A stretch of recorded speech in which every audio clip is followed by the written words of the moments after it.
Been hit into a green or anything like that? Yeah, yeah. What do you So, normally set up? Well, like Lex and I was hitting the 7-iron to a 160. Okay. But then it would run on the good hits, so 170 or something. Right. So 165 should be fine. All right.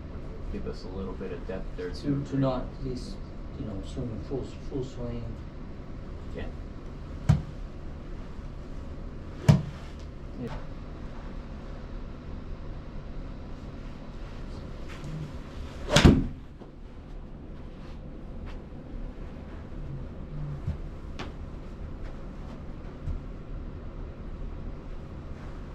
Is the space about this big? Standing up back. So then I'm not, I have to reach. Right. It forces me to do the inside out. Yeah. Otherwise, I couldn't get it. Anything I did, I was still cutting. But when I stood back a whole head, now I'm reaching, which means I'm inside out. Mm-hmm. And that really made the change. So the path I'm really happy with. Mm-hmm. Like I now my misses are, yeah, sometimes I'll leave it open, but I miss left mostly. Mm-hmm. Is it like that. still playable left? Okay, like that. Yeah, I like that. Where it started just left, whatever. So I have to consciously try to start it right.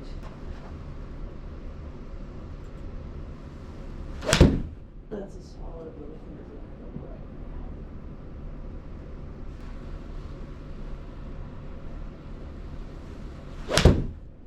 That's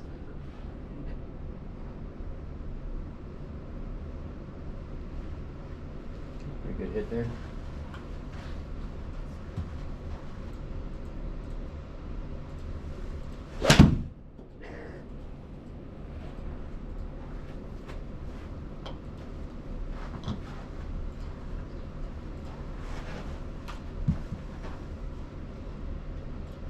That's the one thing when you're doing good mechanics, when you miss, it's still pretty straight. Yeah, It's, yeah, you're making it a manageable miss hit, and it's still usable. I saw this one video where this guy said he put one of those whip golf clubs with the ball. Says, try to imagine you're trying to hit that ball there. Mm-hmm. So if you come like this, you're not going to be able to hit it. Right. So you have to be like, kind of, and that gets you on the path.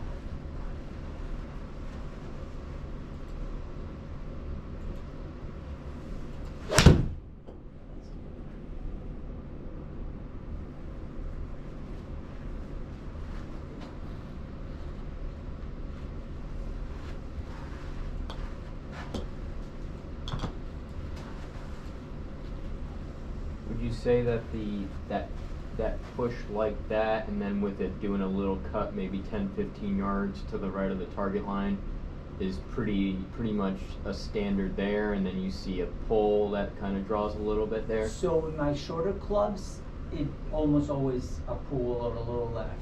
Mm-hmm. And with my longer clubs, my misses are more like pushes. Okay. Yeah. Especially because after 7, my next one is a 5 hybrid. Mm-hmm. And I have to purposely try to go. Right. If I hit easy, it'll go right. Mm-hmm. And if I hit good and hard, it's beautiful, right to left. Right. Okay. So yeah, you have the path averaging about almost a full degree into out there, and then you're hitting these pull fades or pull draws, or push cuts. Okay. Now you're saying to me you're seeing a lot of like what we're looking at here on the left side of the screen. There you here. go. You're seeing Yeah. a lot of that. Mm-hmm. So I want you to still think about it in regard to the tilt that we had talked about. Maybe first time in it, yeah. That first time in, okay. If you make a move with your shoulder, and the shoulder goes from this starting point to here, right? You're going to see the club naturally do that. This shoulder is raising up higher from where it initially started, rather than staying lower. So it's going to start to give you that view that you keep seeing with that. Okay.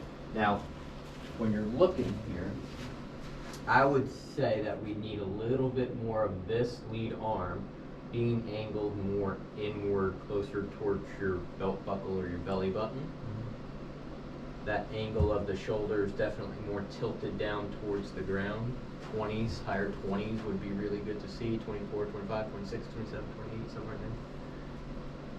And then that club closer to the hands with that. See, when you go from this starting point to here, that's exactly what we're looking at, right? Those hands are raising up higher, and you're doing a lot of rotation with your arms at that point. Okay, now I got to get back to where I just was, right? So what's that doing with the club? So we're just changing the shoulder. Like you got to go from here, and you've told me before there's some cases where you like don't even see the ball sometimes, right? See it? Yeah, at the top of your golf swing. You use side of the ball, or you hit your chin. Maybe, yeah. Yeah. Sure. So that piece there, right? I've naturally got to go back into this, and then the club, where the club's at then. So that's why we're only averaging 0.6 to the right on the in to out number. And that's still why we're seeing kind of these misses. This is good. It's a good spot to be. It could be better than that. Tour players average about 5 degrees, 4 or 5 in to out. Yeah. Okay. So I can show you a picture with a tour player here, and we can just continue to talk about what we want to see there.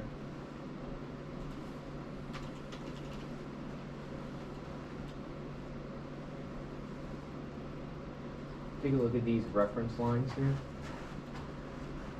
and then the motion when he goes to position 2. So there's the tilt happening. His lead shoulder is down towards the ground more, and his arm is more there, rather than the arm being there. If we drew those lines for a reference point for you, just to keep the image as clear as day inside your head, right? What you'll see happen right away is those hands lift away from your body and up above this line. That's just And in really my mind, high I'm for position. literally, I'm like, yeah. I don't think I'm doing, like, I see it. Yeah. But I feel that, and that's the thing, I have to exaggerate more. Like I feel like I'm trying not to do that. You know, like. Yep, and that's still where it comes from, the shoulder tilt.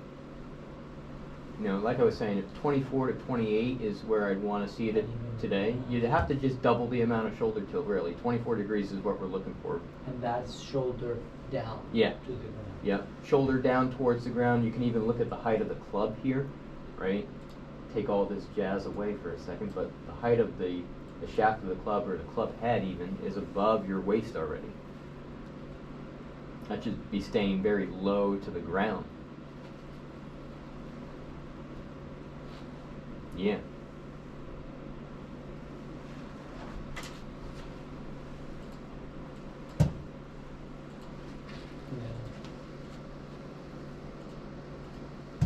You can hear that okay, right? The sound? That sound that just went off there? Okay, cool. There's your shoulder tilt number on the screen, okay? What I want you to do is make that beat go off when the club shaft is lower to the ground down in here.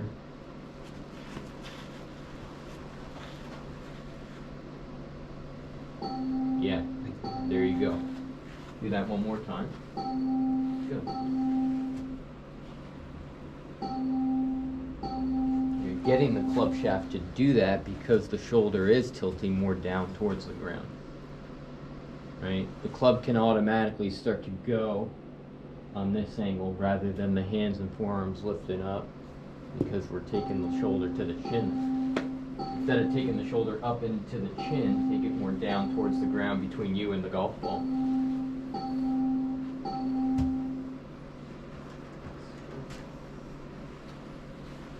Hit a little chip from right here. So just pause right to this spot. Stay there for a second. Beat's going to be delayed here, so just stay right here. Cool, let me get out of the way. Stay right there. Can you hit to chest height from there? Hit through it to chest height. Do that again.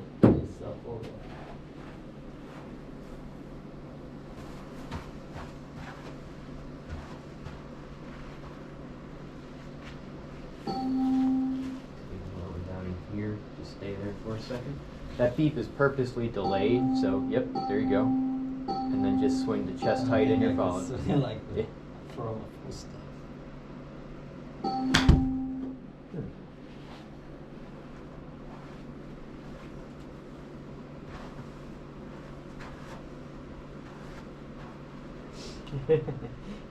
I can see what you're talking about, like your brain doesn't know what to do there. Yeah, full stop. Whatever. Yeah.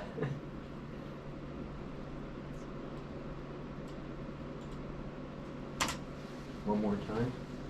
Sorry, I didn't have the beep on when I'm looking at the video. You can look at it with me if you want. Yep.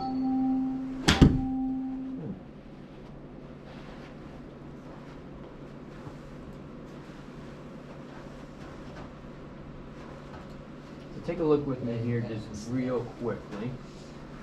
Okay. Now the club's a little bit higher there, right? The club shaft, club head's a little bit higher, right? So we're a little past the point of where we should be really swinging from there. But there's the shoulders doing maybe a little bit more tilt than needed. Again, I think you're a little higher than where we're trying to work right there. But there's the arm doing what we want it to do. And there's the shoulders tilting more down towards the ground. I think we'll get this lead arm doing that when the shoulder does tilt down towards the ground more, and we see 36 degrees versus 12 degrees. Okay. Now keep going. I'm going to give you that line to kind of reference and just stop the club at there. So you could watch yourself on the camera over the next couple of swings. You'll see that number on shoulder tilt actively move when you're at this spot. You should hear that beep go off if we're at 24 degrees or so. And just keep swinging, hitting the chip shots that you're doing. Okay.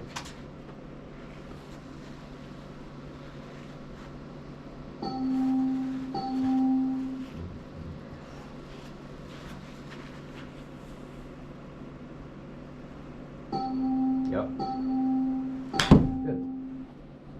Great.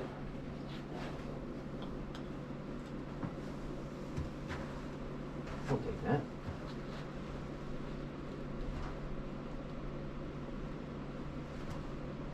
Very nice. Yep.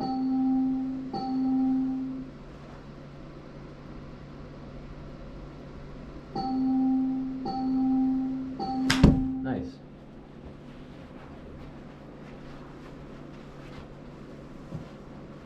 That's even better. What was better about it? The position or the swing or what? Well, both are the same. Both are definitely better. Just watching where you're swinging from. Okay, trying for everything to almost be there. That felt high. Yeah, I mean, I can see like on my video from even a few days ago, that would have been like this. Yeah. And my hands would be Yeah. up here. That's Yeah. always been my, Yeah. when I'm relaxed. When Where I'm do you relaxed, yeah. I So just go up like there's this. always like something from maybe the past here that you're trying to, I don't want to say guard against, but definitely not see. Right? And even with that change, you probably see a certain thing that happens that your brain says, oh, I don't know if I really want to see that kind of shot. Oh, I just think that I've always thought in my mind that mechanical or whatever, the more vertical the swing is, the less can go wrong. You know, like Sure, it's, yeah. you know, if you Yeah. if you will build a machine, Dirkhoff was not the Iron Man because that one's not a perfect swing, but Sure, yeah. if I could have a perfectly perpendicular club and go straight back and through, you would never miss right or left. You know, right? So I've always wanted to be as vertical as possible. Mm-hmm. So even when I do this, I'm like, well, if I do this, then I can come down on it. Yeah. Yep. So it's always been in my mind, like, and that's why I went to one legs. That's why I'm trying to hit shorter clubs because those swings are more vertical. Yeah. I feel like if I'm going around, a lot more can go wrong. Yeah. A little bit of a degree, it's a big miss. So yeah. maybe that's why in my mind, I always want to end up here Right. instead of here. Right. Because swinging around is like. So there's the interesting part to that even too. Like if I watch this, right, if I look at these two swings side by side, now I don't have you at address position here, but you'll get my point here in a second. I'll show you something that happens here. This is pretty interesting. Okay. That line that's drawn there, if you want to take your GoPro and even point that, because I'm not going to record this, but it's pretty important for you to know. On the left side here, right, no matter what you're doing in the backswing, you know, that lifting up here and to the top here, your brain knows that the club has to start to mirror that line, right? And it gets to a very usable spot where we can play golf and shoot in the 70s and 80s, okay? That, without reps, can get further out here. When I say that, I just mean the club head itself. That would be a path loss and the fade problem, especially when you're trying to hit longer shots with the longer irons. That club is going to tip out here with longer clubs. Yeah. Okay. With this here, it's already starting to match the plane that it should be on, okay? And then when you take a swing, right, just your transition into the golf ball, it does the same thing anyway, right? So regardless of what's happening here, you're getting like a newer one or it's a new one, but it's getting hot and then it turns off. So forearm rolling, no tilt, shaft and club head are really high. That checkpoint should be down here at like waist high. Hand should be belt buckle high. Tilt should be 24 or more degrees.